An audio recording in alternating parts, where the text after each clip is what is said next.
दोस्तों नमस्कार। दोस्तों, आपका किसी न किसी बैंक में या पोस्ट ऑफिस में सेविंग्स अकाउंट यानी बचत खाता तो होगा ही। इसके अलावा कहीं ना कहीं आपने एफडी या आरडी भी किया होगा। इसके अलावा एनपीएस में आपका अकाउंट हो सकता है, पीपीएफ अकाउंट हो सकता है, किसान विकास पत्र, राष्ट्रीय बचत पत्र में निवेश हो सकता है, सीनियर सिटीजन सेविंग्स स्कीम में निवेश हो सकता है, पेंशन प्लान में निवेश हो सकता है, कोई इंश्योरेंस पॉलिसी आपके पास हो, चाहे लाइफ इंश्योरेंस पॉलिसी या फिर हेल्थ इंश्योरेंस पॉलिसी या फिर मोटर इंश्योरेंस पॉलिसी। इनके अलावा आपके नाम कोई ना कोई प्रॉपर्टी, चाहे मकान, दुकान या जमीन भी हो सकती है।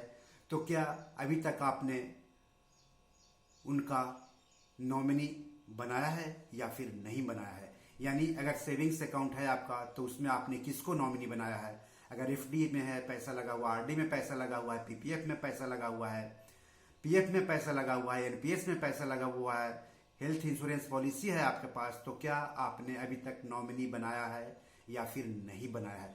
नॉमिनी का मतलब हो गया कि आपके नहीं रहने पर वो जो पैसे हैं या जो पैसे मिलेंगे वो किसको मिलेंगे।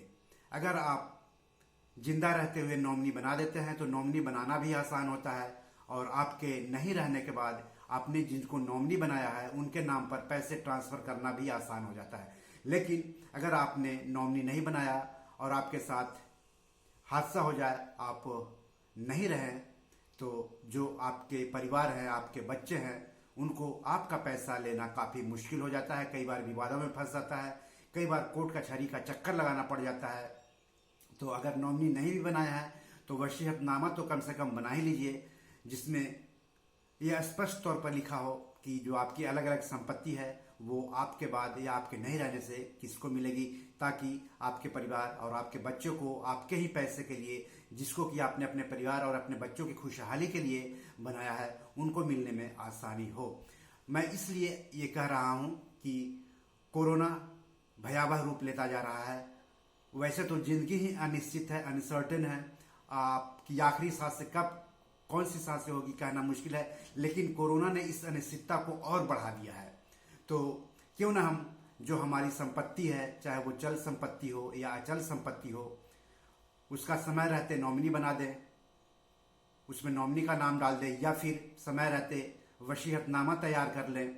वसीयतनामा आप ऑनलाइन भी तैयार कर सकते हैं या फिर किसी एक्सपर्ट की मदद लें, किसी वकील की मदद लें जो कि आपका वसीयतनामा तैयार कर ले, ताकि आपके नहीं रहने पर आपकी संपत्ति ठीक ठाक तरीके से आपके बच्चों को, आपके परिवार को मिल जाए। तो सामान्यतः चल संपत्तियां जिसमें कि बैंक अकाउंट है, फिक्स डिपॉजिट है, डीमैट अकाउंट है। डीमैट अकाउंट मतलब जो शेयर बाजार, शेयरों में खरीद बिक्री के लिए डीमैट अकाउंट जरूरी होता है। म्यूचुअल फंड हो गया, debentures, bond, post office deposit, NSC, KVP, PPF, EPF, NPS account, senior citizen savings account, जीवन बीमा पॉलिसी, पेंशन प्लान, लॉकर, शादी में नॉमिनेशन किया जा सकता है। ये सब होते हैं चल संपत्ति, मूवेबल एसेट्स। अचल संपत्ति में आ गया कोऑपरेटिव हाउसिंग सोसाइटी में घर हो गया या जमीन हो गया या मकान हो गया। तो कोऑपरेटिव हाउसिंग सोसाइटी में भी अगर आपका फ्लैट है तो आप नॉमिनेशन कर सकते हैं, नॉमिनी किसी न किसी को बना दीजिए।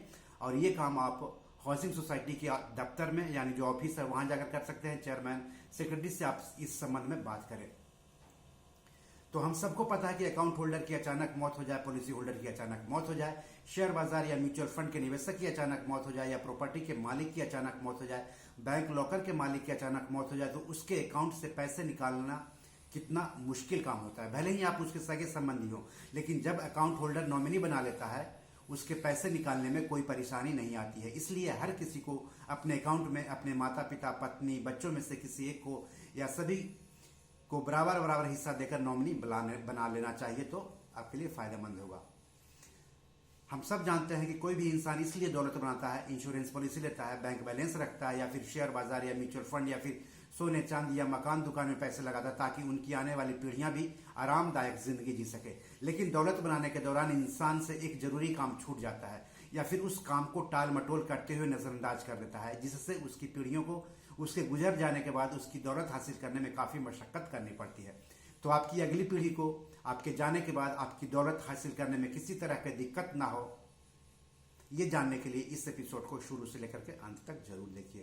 तो कहाँ कहाँ नॉमिनी जरूरी होता है, तो अपने बैंक खाते में नॉमिनी का नाम जरूर डालें, इंश्योरेंस पॉलिसी में नॉमिनी का नाम जरूर डालें, bank post office FD RD में नॉमिनी का नाम जरूर डालें, बैंक पोस्ट ऑफिस की किसी स्कीम में पैसे लगाते हैं तो नॉमिनी का नाम जरूर डालें। और आपको बता दूं कि हर एफडी में आपके नॉमिनी का नाम होना चाहिए। अगर आपने 3 एफडी करवाया हुआ है, किसी एक एफडी में नॉमिनी का नाम डाला है, बाकी 2 में नहीं डाला, तो बाकी 2 में से पैसे निकालना काफी मुश्किल हो जाएगा आपके नहीं रहने पर। तो हर एफडी में आप नॉमिनी बनाइए। मकान, दुकान, खाली प्लॉट खरीदते समय नॉमिनी का नाम जरूर डालें। सोना चांदी लेते हैं तो नॉमिनी का नाम जरूर डालें।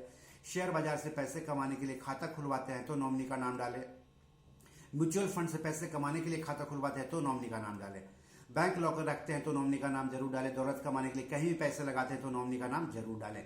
अक्सर लोग पैसे निवेश करते समय नॉमिनी के नाम वाला कॉलम खाली छोड़ देते हैं। किसी भी व्यक्ति को नॉमिनी के नाम वाला कॉलम कभी भी खाली नहीं छोड़ना चाहिए। नॉमिनी वाले कॉलम में नॉमिनी की डिटेल्स जैसे उसका नाम, उसकी जन्म तिथि, उसकी उम्र, मुख्य अकाउंट या पॉलिसी होल्डर के साथ उसका संबंध भरना होता है। अकाउंट खोलते समय या पॉलिसी लेते समय भी नॉमिनी बना सकते हैं और बाद में भी नॉमिनी बदल भी सकते हैं। एक या एक से अधिक नॉमिनी बना सकते हैं। नॉमिनी एक से ज्यादा है तो अपने आप विवेक के अनुसार उनको बराबर का हिस्सेदार बना सकते हैं या कम ज्यादा का भी। अक्सर नॉमिनी के तौर पर परिवार के सदस्य जैसे पति या पत्नी, माता पिता, भाई बहन, बेटा बेटी, पोता पोती का नाम डाला जाता है। नॉमिनी व्यक्ति नियुक्त करता है। Company, partnership firm, trust, society, association, HUF अपनी संपत्ति में नॉमिनी नियुक्त नहीं कर सकते हैं। तो नॉमिनी डालना जरूरी है। कहाँ कहाँ डालना है वो भी आपने जाना, इसके फायदे भी जान लीजिए। नॉमिनी का हिंदी मतलब होता है नामित या नामांकित या मनोनीत व्यक्ति। बैंक या पोस्ट ऑफिस बचत खाता, bank post office FD RD, bank post office schemes के संदर्भ में नॉमिनी वह व्यक्ति, महिला या पुरुष होता है जो मुख्य अकाउंट होल्डर की मौत के बाद उसके बैंक या पोस्ट ऑफिस अकाउंट से पैसे लेने का हकदार होता है। इंश्योरेंस पॉलिसी के संदर्भ में नॉमिनी वह व्यक्ति, महिला या पुरुष होता है जो मुख्य पॉलिसी होल्डर की मौत के बाद उसकी पॉलिसी के पैसे लेने का हकदार होता है। नॉमिनेशन कितनी भी बार बदला या निरस्त किया जा सकता है। नॉमिनी केवल ट्रस्टी की हैसियत से ही संपत्ति प्राप्त करता है और उस पर उत्तराधिकारियों को संपत्ति सुपुर्द करने का दायित्व होता है।